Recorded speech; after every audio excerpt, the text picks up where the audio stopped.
Les écrans sont devenus de véritables doudous. On les a toujours avec nous, on a du mal à s'en séparer, qu'ils soient dans notre poche, sur notre bureau, à la maison. Mais qu'en est-il pour nos enfants et nos adolescents? Vous aurez toutes les réponses en suivant les 4 épisodes de notre podcast spécial écran avec notre partenaire Open. Pour ne rien manquer, suivez-nous sur notre chaîne podcast et nos réseaux sociaux. Ensemble, découvrons les clés pour une parentalité décomplexée. La maison bleue. Ça rentre dans la crèche. Bonjour à toutes et à tous et bienvenue dans ce deuxième épisode consacré aux écrans avec notre partenaire Open. Et je reçois aujourd'hui Coraline qui va donc se présenter et puis nous verrons avec elle un sujet très important qui est quelle est la qualité des contenus et potentiels impacts de l'exposition aux écrans. Donc on verra les pertinences et la sécurité des contenus, la publicité, les algorithmes et l'exposition passive. Bonjour Coraline, Bonjour Jérôme. comment allez-vous? On peut se tutoyer peut-être? Oui, c'est sympa de se tutoyer, je suis d'accord. Bon alors comment vas-tu? Eh bien, je vais très bien. Je suis ravie d'être là pour répondre aux questions de tous et sur ce sujet qui préoccupe tout le monde. Très bien, bah, merci beaucoup. Alors, pour commencer, je t'invite à te présenter brièvement, à nos auditeurs et puis après, ben, j'ai plein de questions à te poser, pour ce sujet qui est capital. Eh bien, je suis Coraline Schenacker, je suis docteure en psychologie sur la question du numérique dans la petite enfance et puis psychologue clinicienne depuis quelques années où j'accompagne des enfants de tout âge, donc ça va jusqu'à 99 ans. Ah bah, oui, c'est des grands enfants même. Bon alors, je vais commencer par la toute première question. Est-ce que le contenu est bien adapté à l'âge de mon enfant? Si, une famille que tu rencontres, te dit: «Bah, voilà, j'autorise mon enfant à aller, de temps en temps consulter sur des écrans». Mais est-ce que le contenu, il est adapté à mon enfant? Est-ce qu'il y a une réflexion de la part de psychologues et cetera sur des fois des contenus adaptés par rapport à l'âge des enfants, qui peuvent avoir accès à des écrans? Alors, en termes de qualité de contenu, hem, on va pouvoir se référer au travail, de l'Arcom notamment et des normes PEGI. Donc tout ça, ce sont des bons repères. Maintenant, est-ce que c'est adapté à mon enfant? J'ai envie de répondre aux parents, c'est vous qui connaissez votre enfant. Donc ce qui est adapté, c'est, ce qui fait plaisir à votre enfant, mais aussi à vous. Parce que ce qui va être important, c'est d'avoir envie de se poser avec son enfant et de regarder avec lui, très régulièrement. Donc mon conseil numéro un, c'est choisissez des contenus que vous trouvez beaux, que vous trouvez intéressants et puis faites attention au rythme du dessin animé. Un jeune enfant va mieux comprendre si le rythme est un peu plus lent. Nous, on est habitués à des films qui vont très vite, à des dessins animés où il y a des actions tout le temps et finalement, pour avoir le temps de comprendre l'histoire, bah, c'est bien aussi de choisir des contenus un peu plus tranquilles. Très bien. Et tu parlais des codes, les codes PEGI, c'est ça? Oui, les normes PEGI, Les donc normes ça PEGI, existe c'est depuis quoi? ça existe depuis très, très longtemps. Hem, Nous, on l'a pas trop utilisé en tant qu'adultes parce que, à l'époque, ça a démarré. Maintenant, c'est très bien fait. Donc c'est les petites pastilles que vous voyez sur les dessins animés, les films, les jeux vidéo. Ah oui. Donc -10, -12 et cetera. Maintenant, dans la plupart des plateformes et sur les jeux vidéo, si vous retournez l'emballage, vous avez le type de contenu qu'il va y avoir. Par exemple, sur un jeu vidéo, si vous retournez, on va pouvoir vous dire: «Ben, là, il y a des scènes de violence» ou «Là, il y a, des combats».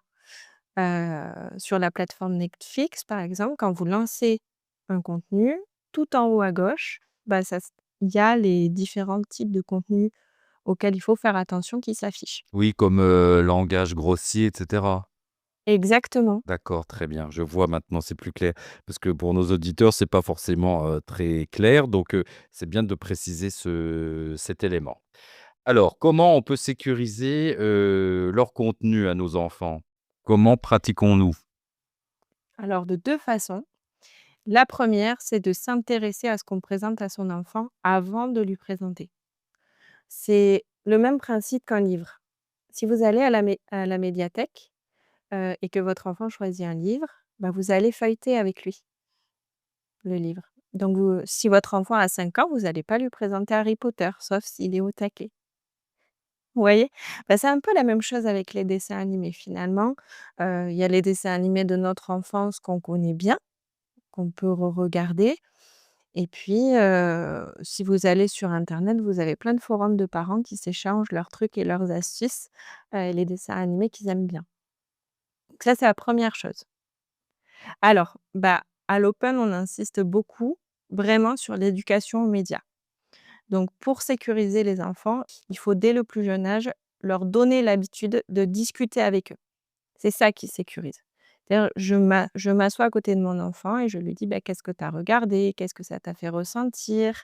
Est-ce que tu as aimé? Est-ce qu'il y a un personnage qui t'a plu?» Et donc ça donne l'habitude que ce soit naturel de discuter de ce qu'on voit. C'est-à-dire qu'on ne peut pas mettre un enfant dans une bulle et empêcher complètement le risque de tomber sur un contenu inapproprié, malheureusement. On essaye de le faire, ça passe aussi par, heu, des politiques publiques et cetera.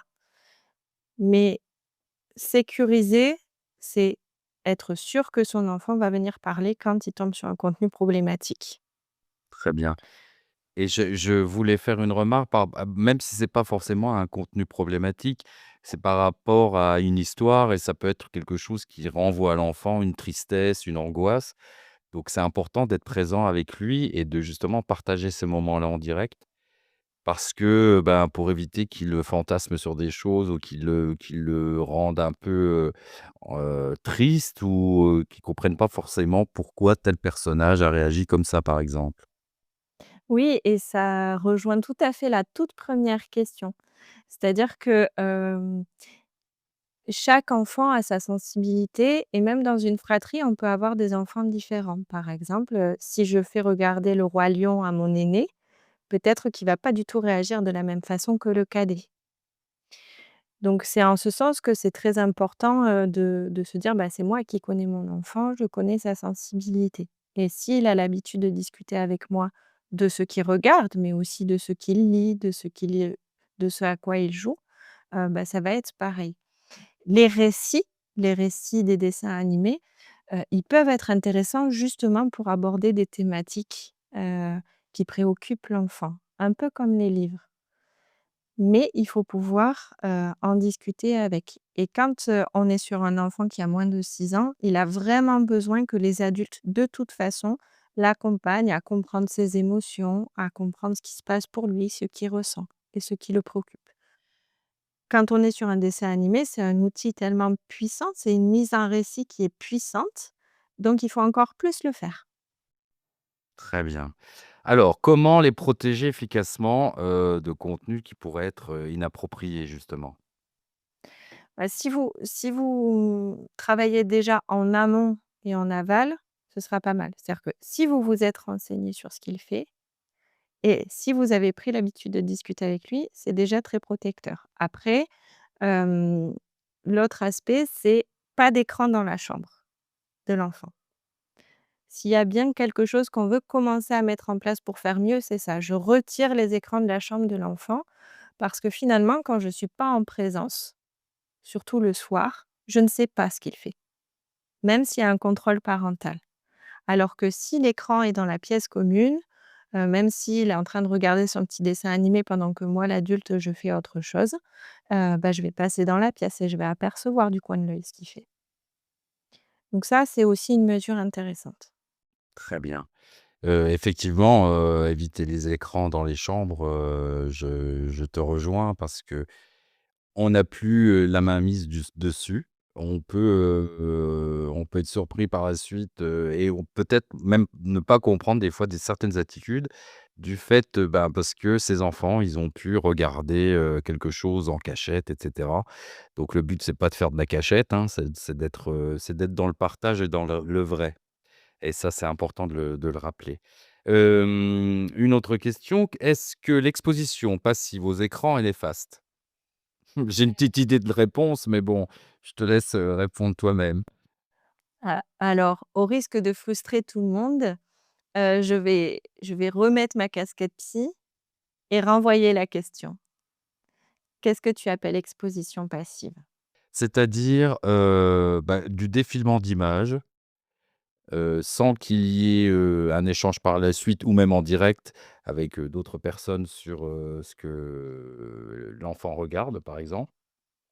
Ou bien c'est, pour donner de l'occupation parce qu'on a autre chose à faire et on veut avoir un petit moment de tranquillité.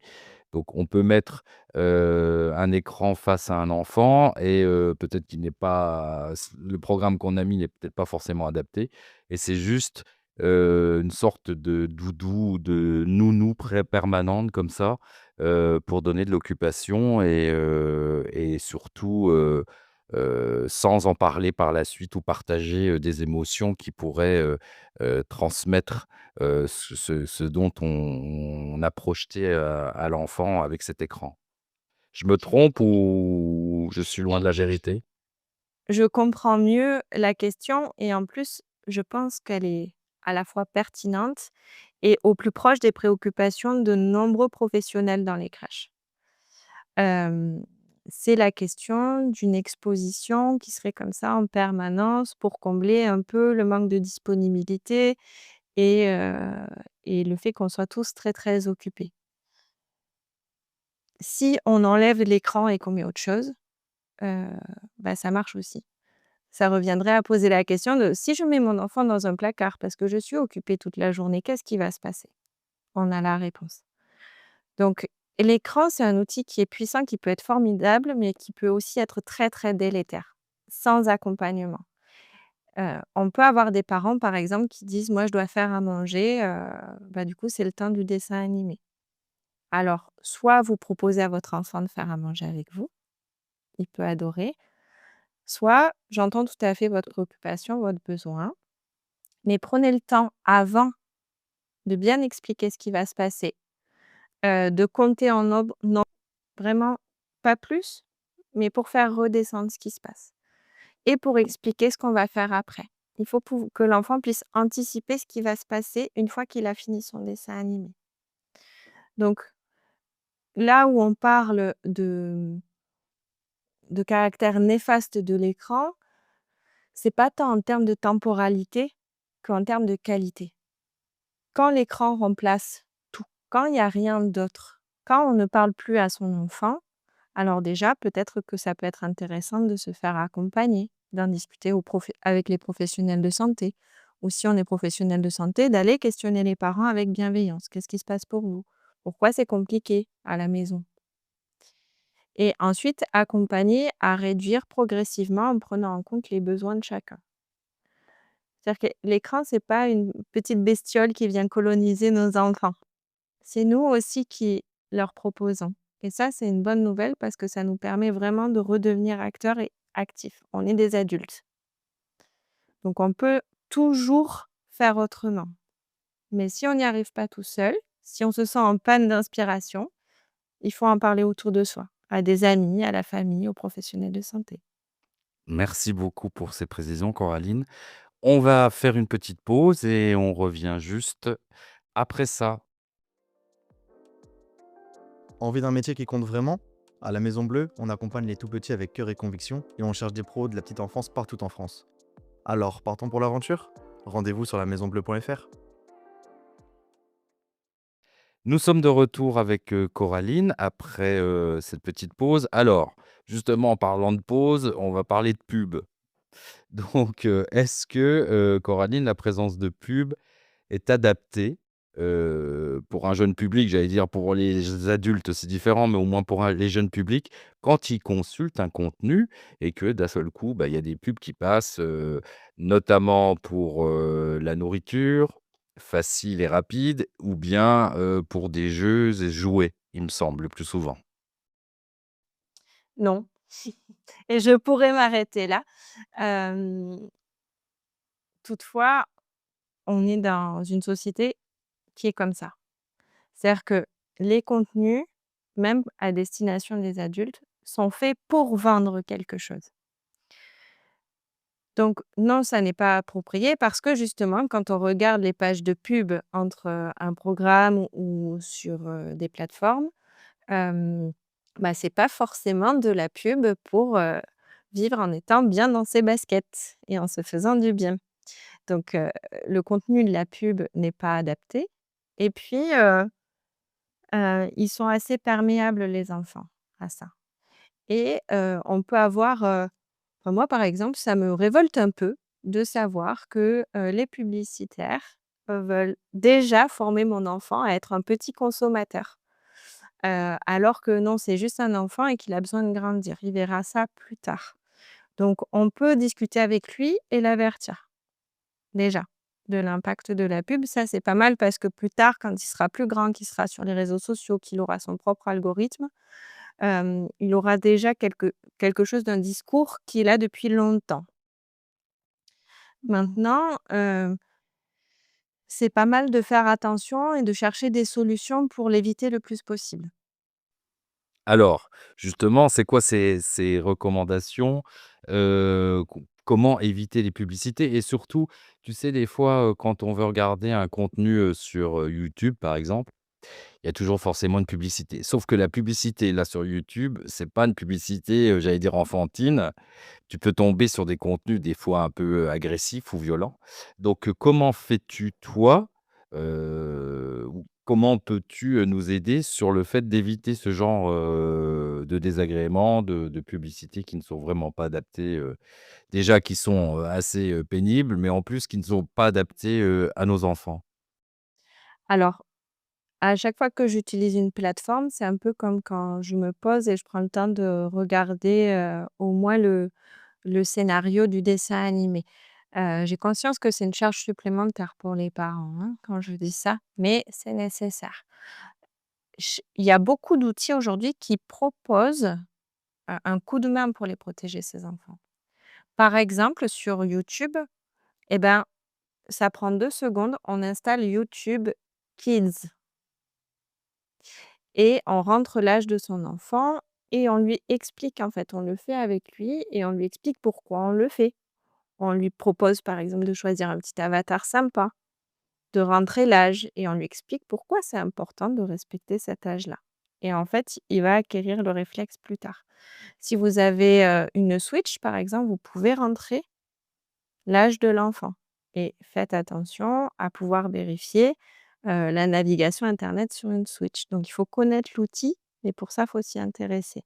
Donc quand on équipe un enfant, on a la responsabilité de s'intéresser, de se renseigner sur comment il fonctionne. Et là, je ne vais pas rentrer sur chaque plateforme, déjà parce que j'ai pas la connaissance, c'est pas mon cœur de métier, mais surtout parce que ça serait un peu pénible à écouter. Oui, je suis tout à fait d'accord avec toi. En tout cas, il faut toujours qu'il y ait, la partie parentalité qui prenne le dessus. Tout ce qui est accès, il faut que les parents aient vraiment une vision globale de ce qui se passe. Elles ne peuvent pas laisser un outil, aussi sympa soit-il, à disposition comme ça et pas s'en préoccuper. Bah, je vais utiliser une image pour ça et finalement, c'est assez simple. Est-ce que vous laissez votre enfant de 6 ans utiliser le four tout seul en autonomie? Normalement, non, bien sûr. A priori, non. Bah, les écrans, c'est pareil. On commence petit, on peut commencer à cuisiner avec son enfant pour, l'initier et quand on sait qu'il est assez autonome, alors on lui apprend des outils un peu plus dangereux. C'est pareil sur les écrans. Bah, je trouve que ta comparaison est assez fine et parlante. Donc je pense que ça va pouvoir, faire réfléchir pas mal d'auditeurs, sur cette comparaison. J'avais une dernière question, Coraline, c'est que peuvent-ils regarder nos enfants en termes d'informations? Alors ça, c'est pour les beaucoup plus grands, bien sûr, hein, c'est pas pour les tout petits, que nous accueillons en crèche. C'est déjà pour des enfants qui comprennent un peu, le fonctionnement de notre monde, même s'il est très compliqué.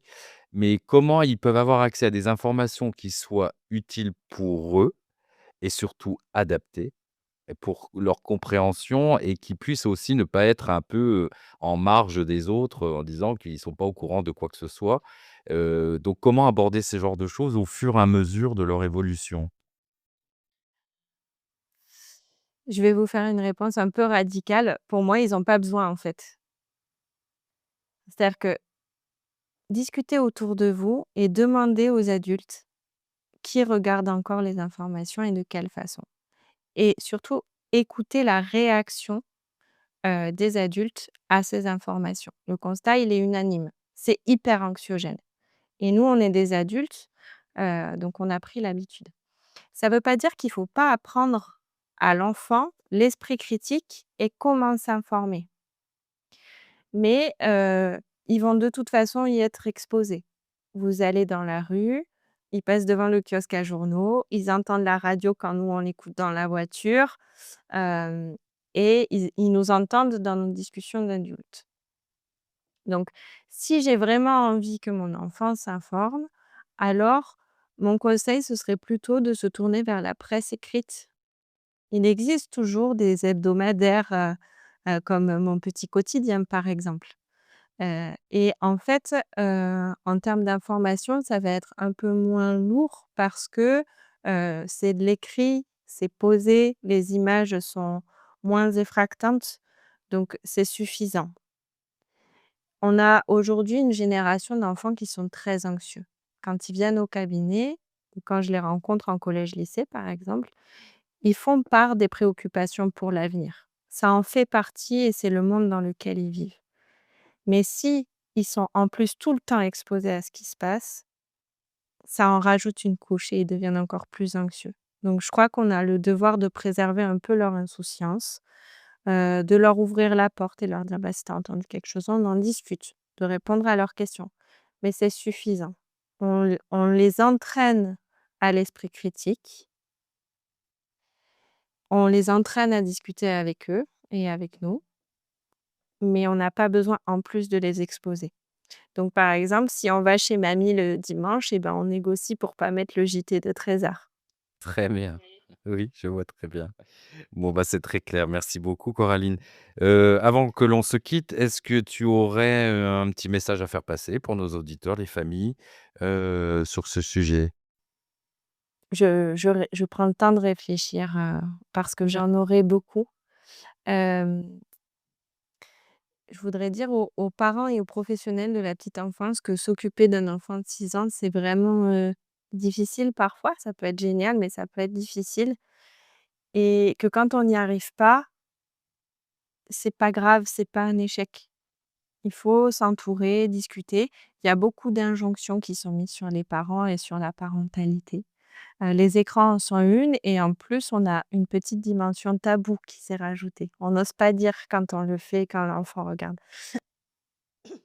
En brisant ce tabou, en se rappelant comment on était quand on était enfant et qu'on regardait la télé et qu'est-ce qu'on aimait. On s'autorise un petit droit d'inventaire. Qu'est-ce que j'ai envie de transmettre à mon enfant? Qu'est-ce qui m'a fait plaisir?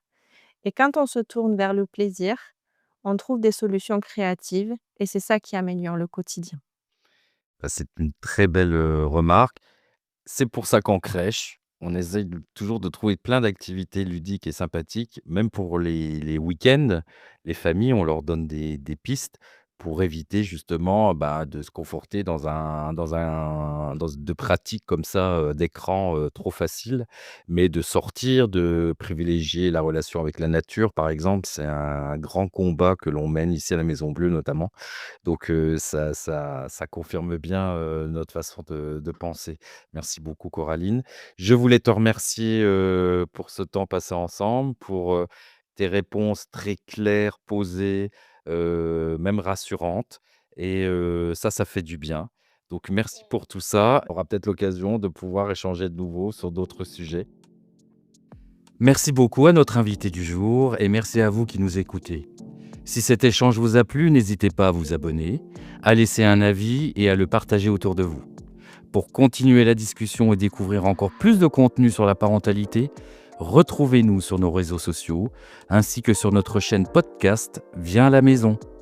On se retrouve très vite pour un nouvel épisode où vous découvrirez les clés pour une parentalité décomplexée. D'ici là, prenez soin de vous.